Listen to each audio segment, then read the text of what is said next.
Hello, once again, good evening, doctors. Welcome to our Free Friday Masterclass.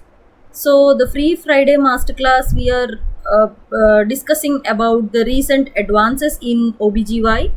So, today's topic is the role of POCUS in OBGY. So, what is POCUS? It is point of care ultrasound. Okay, it is point of care ultrasound in obstetrics and gynecology. So why we are going to discuss this today? See, here we can see in 2022 the cardiac journal has discussed about maternal point of care ultrasound on labor and delivery, the utility of the maternal POCUS. Okay, and in 2023 also the Association of Obstetrics and Gynecology has discussed about the role of POCUS in the maternal collapse. And recently in January 2025 we are having another article discussing the role of POCUS in critically ill patients of obstetrics and gynecology. So why this is important? Because many people or many patients have been lacking lives or losing their lives because we are not properly able to diagnose at such a crucial time. That is the reason this POCUS has came. So this is a goal directed bedside ultrasound examination of a patient. So this is performed by the clinician for immediate and real time assessment. So if the patient has collapsed or if the patient has come in shock, so immediately you cannot know the reason by the other tests, but in the bedside ultrasound what exactly happens, the real time assessment can be done with POCUS. So this enables the swift informed decision making, and if it is necessary you can have a guided interventional procedures also in some clinical settings, especially in cases of emergency care or in critical care. So what are the practical applications of POCUS in the emergency settings? So in the emergency settings there are many applications of POCUS like EFAST. What is EFAST? EFAST is extended focused assessment with sonography for trauma. Okay, so since 5 to 6 years we are hearing about EFAST very rapidly in our settings, and there are some other protocols that have come in settings of POCUS, that is like EFAST, Radius, Blue protocol, ACES, Rush protocol, and FEEL. So some of these applications are not related to our obstetrics and gynecology, that are Radius. Radius is used in cases of assessment of dyspnea, and in Blue protocol you are going for the lung ultrasound, and in ACES you are going for abdominal and cardiac evaluation. What we are going to concentrate today is EFAST, Rush protocol. Okay, so these are the two applications of the POCUS in obstetrics and gynecology which we have very advantageous in the critical care and emergency settings. Coming to EFAST. So what is EFAST? Extended focused assessment with sonography. So usually if a patient comes with trauma and followed by a shock, then what is the protocol for EFAST? What are the things you are going to look for? So the first is, in a systematical way, in a rapid and a systematical way, you can identify if there is any fluid collection. If there is any fluid collection, that you need to identify. So the first quadrant which you have to see is the right upper quadrant. Okay, the first step is look for right upper quadrant if there is any fluid, and look for second one, that is fluid in any left upper quadrant. So you have to answer these questions, like 5 questions. Any fluid in right upper quadrant, any fluid collection in left upper quadrant. The third is the pelvis, any fluid in the pelvis, and the fourth is the cardiac, any fluid in the cardiac region, and the fifth is the lungs. So these are the 5 sites which you have to have a rapid ultrasound assessment: right upper quadrant, left upper quadrant, pelvis, cardiac, and lungs. You have to do it in this order only, and this will be a easiest way to remember and easiest way to apply also. So coming to EFAST. So EFAST, this pelvic ultrasound is important for us. So EFAST pelvic ultrasound, here we can see the longitudinal view. So in the longitudinal view, the indicator should be towards the patient head and you have to apply like this. So in the longitudinal view, this will be the image. Okay, this will be the image. Here you can see the bowel gas. Here this will be the uterus, the bladder and rectum. So you have to be careful of the bladder. If you cannot apply the probe properly, the bladder might obstruct your vision. So the probe should be placed as shown in the picture. Any fluid here or any fluid in the pouch of Douglas also can be noted. And this is the transverse view. Quickly you have to turn the probe like this, and then this is the vision which you find it in the transverse view, the bladder, uterus and the rectum.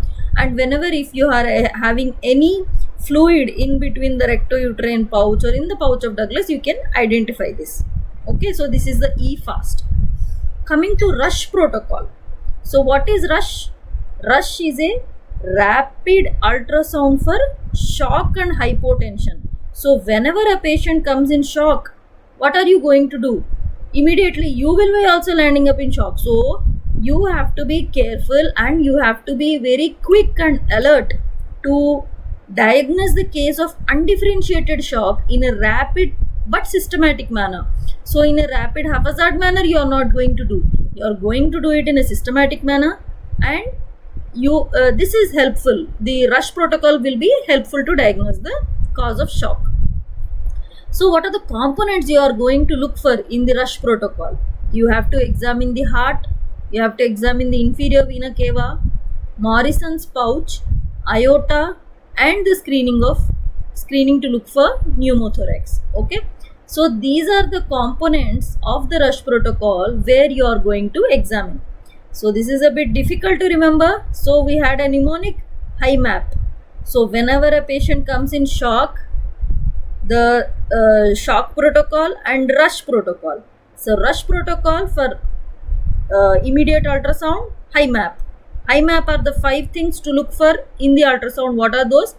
Hi, H for heart, I for inferior vena cava, M for Morrison's pouch, A for aorta, and P for pneumothorax screening. Okay, so these are the things you have to look for. And what are the questions you are going to answer in the Rush protocol?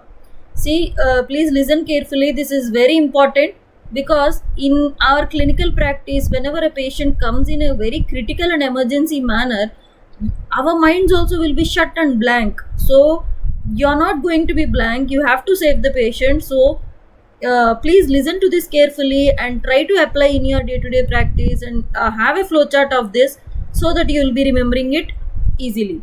So in the Rush protocol, you have to answer 3 questions. Okay, these are 3 steps: pump, tank, pipes. Pump, tank, pipes. So how is the pump? Pump is nothing but the heart. So how is the pump? The first question you have to ask is, how is the pump? So in cases of hypovolemic shock, you will be having a hypercontractile heart and the chamber size will be very small. So whenever you are having an ultrasound, you can have a hypercontractile heart. In the cardiogenic shock, hypocontractile heart. So this is the only place where you are going to have the hypocontractile heart. Remember like that. No need to remember everything. This is the only place where you will be having hypocontractile, and for everything you will be having the hypercontractile heart, and in the late sepsis also you will be having the hypocontractile heart. Now coming to tank. So what is tank? You have to ask 2 questions. How full is the tank, and is the tank is leaking or compromised? These questions you have to ask in the tank. What is tank? Tank is nothing but collection of the vena cava or veins.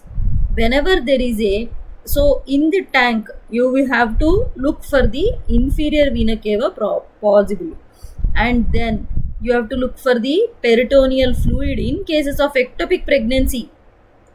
This will be very useful in cases of ectopic pregnancy. If you are having a peritoneal fluid in this question, or if the tank is leaking and you are having the peritoneal fluid, then immediately you suspect the ectopic pregnancy. Next, coming to pipes. Pump, tank, pipes. Pump and tank are completed. So pump and tank is fine. Now you came to pipes. How are the pipes? Pipe is nothing but the artery. So the arteries are named as pipes and the vena cava is named as a tank because it is a collection. So pipe is a artery. So again you have to look for how are the abdominal arteries, how is the aorta. Okay, if there is any aneurysm, if there is any aortic dissection, you can look for, or if there is any deep vein thrombosis, then you can look for the pipes. This question will be answered in this category. Okay, so this is the rush protocol. Again, you can pause the video and you can look for what are the questions to be answered and what are the things you can see in which types of shock you can see, what are the significant findings. So this is the rush protocol. So if you have any doubts, please ping me in the chat box or please ping me in the comment section of the YouTube channel so that I can answer you, or I can go back, I can learn and I can answer you. Okay. Yes. So coming to the applications of point of care ultrasound in the obstetrics care. So where are the conditions you can apply this? So in the emergency department, in evaluating the early pregnancy, most of the times it is effective in using for the ectopic pregnancies. Sometimes there will be a ruptured ectopic and the patient lands up in shock. So at that point, the POCUS will be very useful. So in the labor room, where are the conditions you are going to use the POCUS? So this POCUS, it will rapidly assess the abnormal fetal presentations. Okay, so whenever there is a twin gestation and a twin pregnancy, delivery of the first twin has occurred, so immediately you can see the position of the second twin and the abnormal fetal presentations also during the labor you can identify immediately, and in cases of any cord presentations also you can look for. And to look for the simple amniotic fluid volume also you can use this point of care ultrasound. Okay, and if there are any potential complications like placental abruption, placenta previa, so such conditions they might land up into antepartum hemorrhage and a rapid blood loss will be there.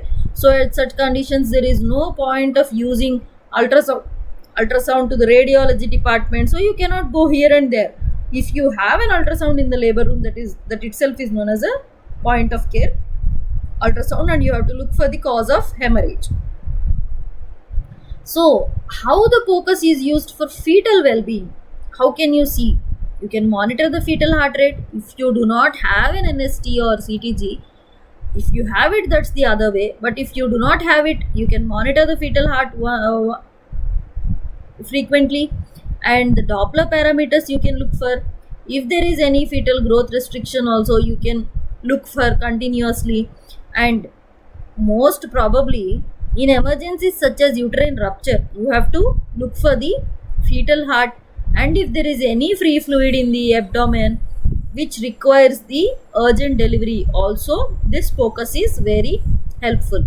Okay, so let us revise till now. So the POCUS in the obstetric care, you can use it for the ectopic pregnancies. Okay, you can use it for the ectopic pregnancy, and you can use it for the abruptio placenta or placenta previa, or you can use to monitor the fetal heart rate, right?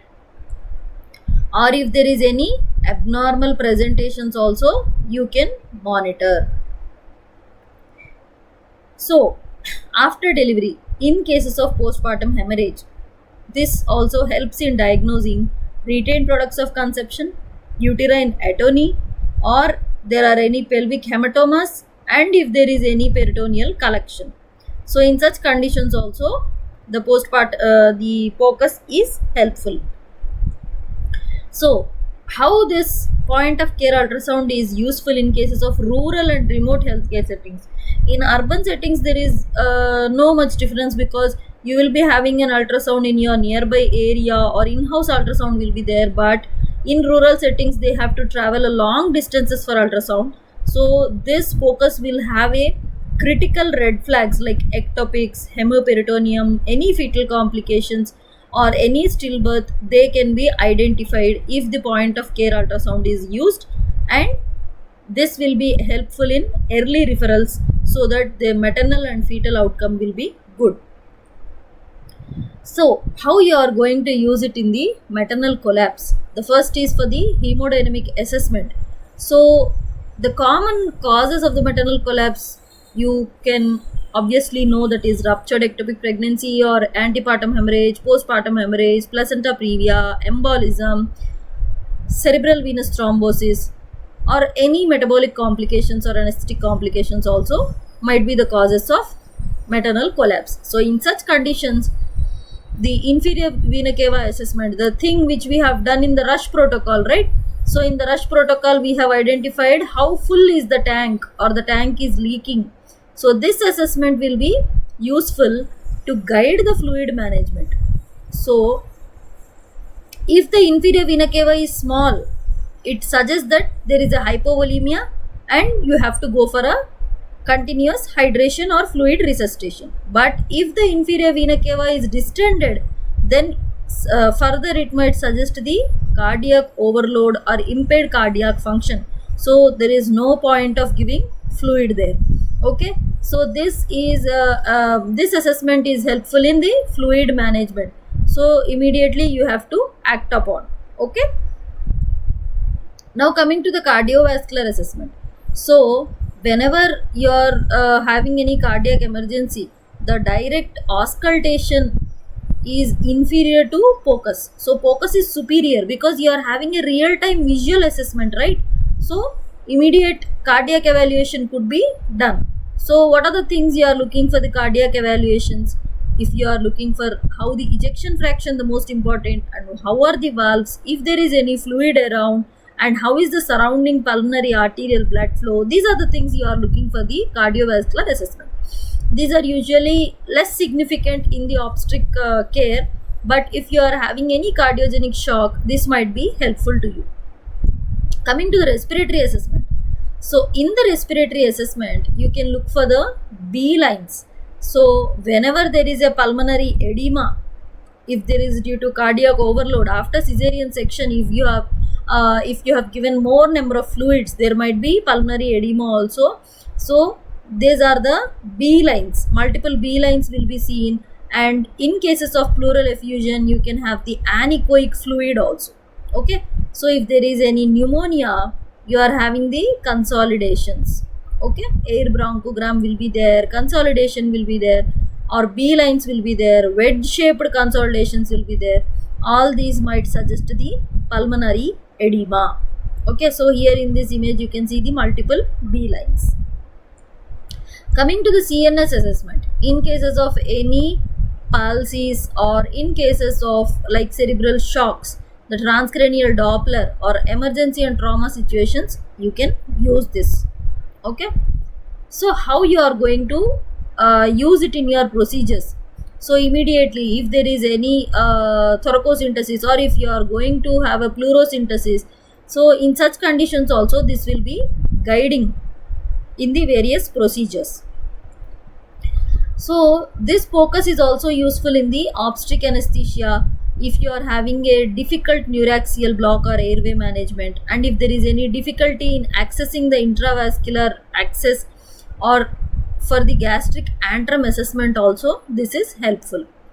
And if you are having a transverse abdominal plane block for pain management, here also you can use the point of care ultrasound.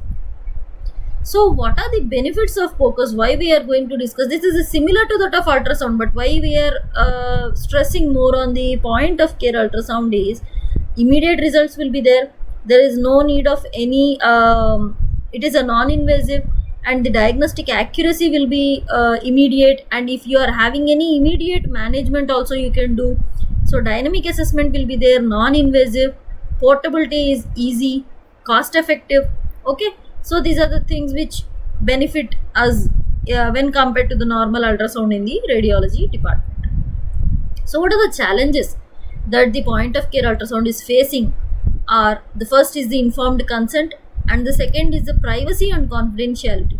So the point of care, it means at that point bedside, sometimes the privacy could be hindered, so it could be compromised. Sometimes privacy and confidentiality could be compromised because in an open setting you are going to do, but the risk versus benefit reward, if you can see with the point of care ultrasound, this could not be an issue. So you have to counsel the patient prior only regarding this. and training and competency. A perfect experienced trainer only can do this, and the competency is also challenged with this. Okay.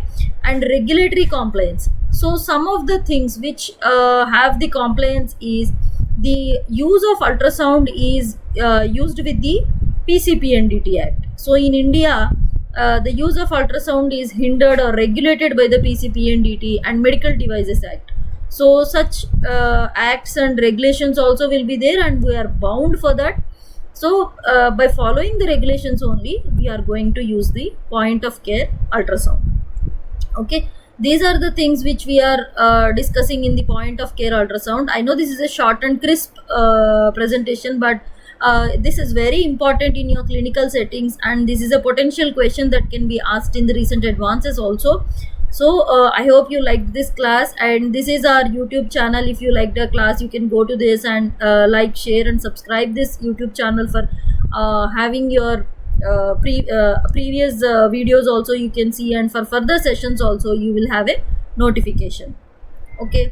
And you can access to the weekend wisdom shorts also, that will be on Saturday. Every Saturday we can have a simple weekend wisdom short also. So in our app also you can have the free articles and weekend wisdom shorts, videos, notes, books, everything. Just go through it. Okay. Thank you for your patient listening. Thank you. I hope you enjoyed the class, and if you have any things to discuss, then you can happily contact us. Okay. Thank you.